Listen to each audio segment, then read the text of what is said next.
ককা, এই আমাৰ জীৱনকে বহি আপুনি কিনো কৰি আছে?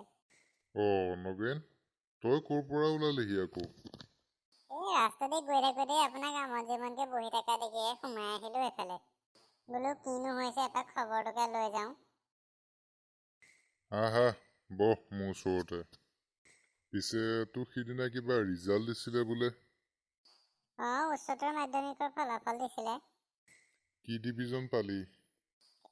তেনেকে পাছ কৰিছো আৰু দিয়ক ককা। হ'ব দে, একো নাই, পাছ যে কৰিছ। পিছে ককা, আপুনি আমাৰ জীৱনকে বহি থকা কাৰণটো কওকচোন। কিনো কবি, গম পায়ে আছো দেখোন চব। বানপানীয়ে চব শেষ কৰি দিছে। হয় দিয়ক ককা, নিউজবোৰ যে চালেই দুখ লগা হৈছে। ইয়াৰ বাবে দোষী আমিবোৰে নহয় জানো? হয় ককা, আধুনিকীকৰণৰ নামত গোটেই গছ গছনিবোৰ কাটিলে। পাহাৰ কাটি কাটি মানুহবিলাকে তাত বসতি স্থাপন কৰিছে। নদ নদীৰ ওপৰত ডাঙৰ ডাঙৰ অট্টালিকা।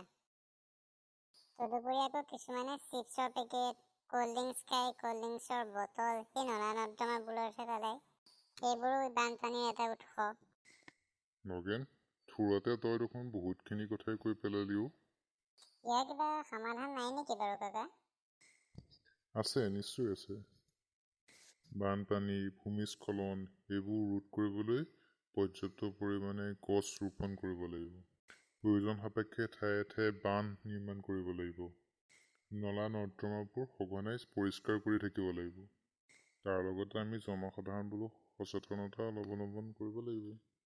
য'ত য'ত নদীসমূহত ভেটি পেলাই অট্টালিকা বনোৱা হৈ আছে সেইবোৰ চাফা কৰিব লাগিব, যাতে নদীখনে পানীটো বোৱাই নিব পাৰে।